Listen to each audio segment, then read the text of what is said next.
മുരളി ഒരു സ്ക്രിപ്റ്റ് എഴുതി കഴിഞ്ഞാൽ ഞാനും മുരളിയും കൂടെ ഒരു മൽപ്പിടുത്തമുണ്ട് കുറച്ച് നാളത്തേക്ക്. അത് കഴിഞ്ഞ് when both of us R mutually on A same place, അപ്പോഴാണ് ഞാൻ എൻ്റെ നിർമ്മാതാവിനോടും എൻ്റെ മെയിൻ ലീഡ് സ്റ്റാറിനോടും സ്ക്രിപ്റ്റ് പറഞ്ഞ് കേൾപ്പിക്കുന്നത്. അപ്പോൾ ഞാൻ ഈ എമ്പുരാൻ്റെ സ്ക്രിപ്റ്റ്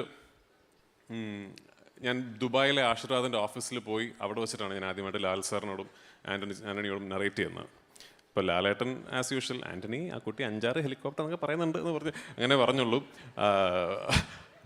പക്ഷേ ഈ അന്നത്തെ നറേഷനിൽ മൂപ്പർക്ക് മനസ്സിലായതാണ് ഈ സിനിമ. പിന്നെ ഇടയ്ക്കിടയ്ക്ക് ഇങ്ങനെ എൻ്റെ ബാക്കി വന്നിരുന്ന് പറയും, അണ്ണ ഇതെങ്ങോട്ടാണ് ഈ പോക്ക് ഒക്കെ ചോദിക്കുമെങ്കിലും ഞാൻ എപ്പോഴും പറയും, എൻ്റെ അസോസിയേറ്റ് ഡയറക്ടറെ പോലെ, എൻ്റെ ചീഫ് ടെക്നീഷ്യൻസിനെ പോലെ തന്നെ എൻ്റെ സിനിമ മനസ്സിലാക്കി കൂടെ നിൽക്കുന്ന ഒരു പ്രൊഡ്യൂസർ എനിക്കുണ്ട് എന്നുള്ളതാണ് എൻ്റെ ഏറ്റവും വലിയ ശക്തി. അപ്പോൾ താങ്ക് യു എന്നെ സഹായിച്ചതിന്. നമുക്ക് ഈ സിനിമ കഴിഞ്ഞിട്ട് ഇനി ഒരു വലിയ പടമൊക്കെ ചെയ്യണം കേട്ടോ.